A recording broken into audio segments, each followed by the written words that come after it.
सकाळ सकाळ शुभ सकाळ. कसं काय मंडळी, मजेत ना? मजेतच असायला हवं. मी प्रतीक्षा शुभ सकाळ माऊलीमध्ये तुमचं अगदी मनापासून स्वागत करते.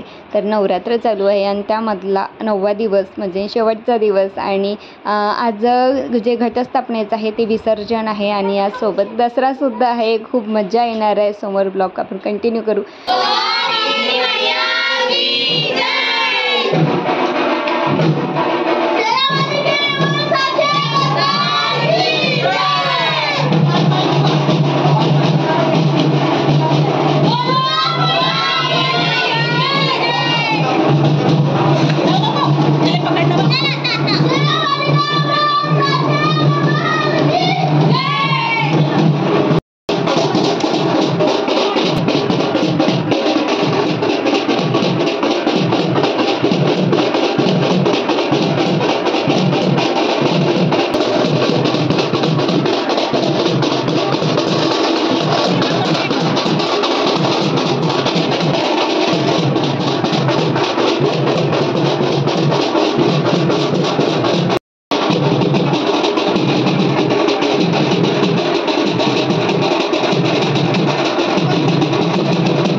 नाही मी शेजारचे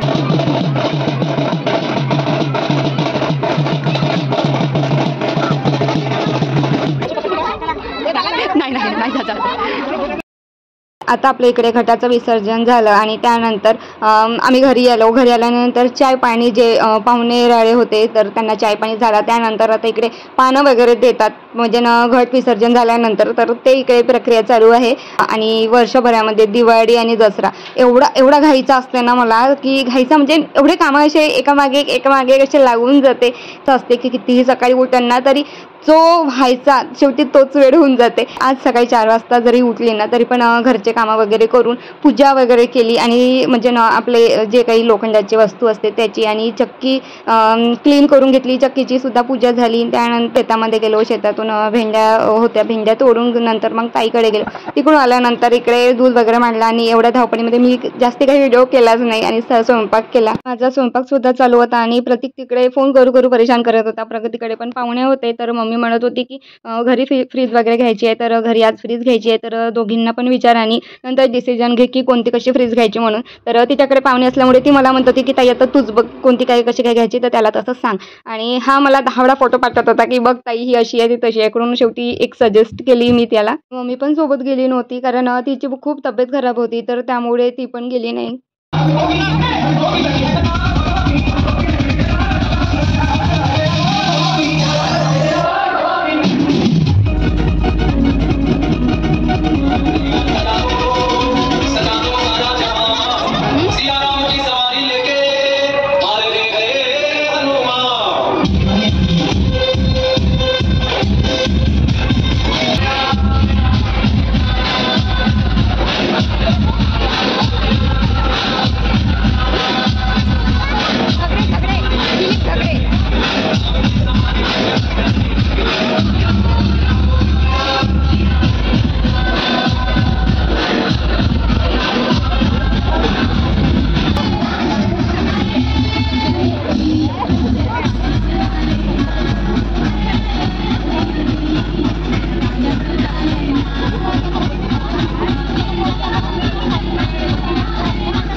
स्वयंपाक झाला त्यानंतर इकडे शोभायात्रा गेली. शोभायात्रा वरून आल्यानंतर इकडे राहिलेलं जे काही आपले कामं राहते झाडूळ भांडी ती झाल्यानंतर इकडे आता आमची पूजा चालू आहे.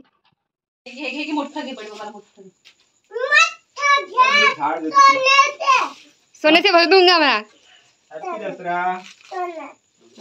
पाया पड. एक तोड़. हाँ दुकान बड़ी मम्मी ला है पकड़ तुझे बड़ी मम्मी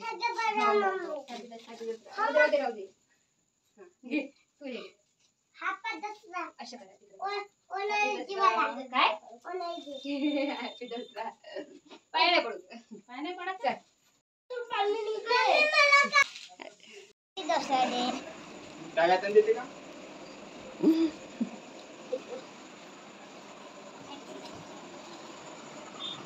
सेम झाली होवी ना पप्पा.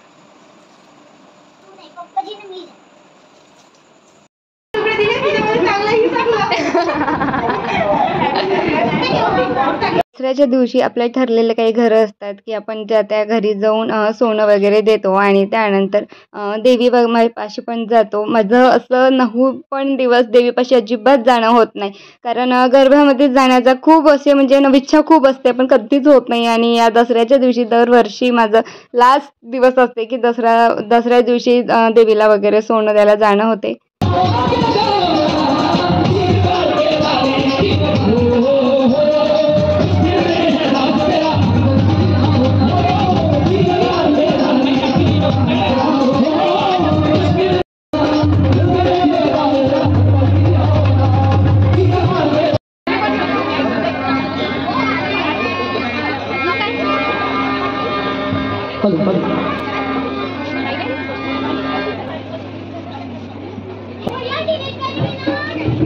सर्वात लास्ट घर म्हणजे माझ्या माहेरी असते आणि जातच होतो तर इकडे गाडी उभी होती आणि गाडीवर होती ते म्हणजे आपली फ्रीज. तर म्हणजे आज पण घरी कधीच फ्रीज घेतली नाही. भरपूरदा असे प्रसंग आले की फ्रीज घेण्याचे, पण असं होतं की म्हणजे अर्जंट आहे का, जे पहिले अर्जंट होतं त्या गोष्टी सर्वात पहिले मम्मी घेत आली आणि त्यानंतर बहिणीचं वगैरे लग्न झालं. पण आता जो वेळ आहे की आपण घेऊ शकतो, तर प्रतीकची खूप जबरदस्ती होती घेण्याची. तर अशा प्रसंगामध्ये ही फ्रीज घेण्यात आली आणि प्रतीकने मला भरपूर फोटो दाखवले होते. एक सिल्वर कलरची होती जे की प्रगतीलाही पसंत आली आणि मला सुद्धा पसंत आली होती. पण असं होतं की काळजी कोण घेणार आणि ज्या घरामध्ये म्हातारा माणूस असतो, आजी आणि पप्पा राहणार होते दिवसभर, तर सगळ्यात जास्त म्हणजे कसे पण हात लावणार आणि घरामध्ये सून पण नाही आहे की काळजी घेण्याची. आणि मम्मीचं म्हणाल तर मम्मीला 10 घंटे म्हणजे तिची कंपनी असते, तर त्यामुळे सुद्धा. आणि इकडे आता राहून निघाले आणि आम्हाला पण भरपूर वेळ झाला, निघायची वेळ झाली. आणि ओवी म्हणत होती की मी येतच नाही कारण मला चालता येत नाही आहे, माझे पाय खूप दुखत आहे, कारण तिला जो ड्रेस उचलून चालणं झालं ना, तर ते खूप त्यामुळे खूप त्रासली होती आणि खूप म्हणत होती की मी येतच नाही. म्हणून पप्पाजी म्हणत होते की चल बाईला मी आता गाडीने घरी नेऊन देतो. आणि तिचा व्हिडिओ करत होती, तर ती म्हणत होती की नाही मला दाखवूच नको, दाखवू काय माहिती, कारण नाही तेव्हा खूप म्हणजे समोर करते व्हिडिओमध्ये आणि आता अशी लपत होती, लाजत होती ती. आणि तिने पूर्ण व्हिडिओमध्ये खरंच पूर्ण ड्रेस दाखवलाच नाही. आणि हे राव आणि दानिश आणि ओवीचे हे जे ड्रेस आहे, तर हे प्रगतीच्या लग्नातले आहे. मग याच नोटवर आजचा व्हिडिओ थांबवते. व्हिडिओ आवडला असेल तर लाईक शेअर सबस्क्राईब नक्की करा. Thanks for watching my video. Bye.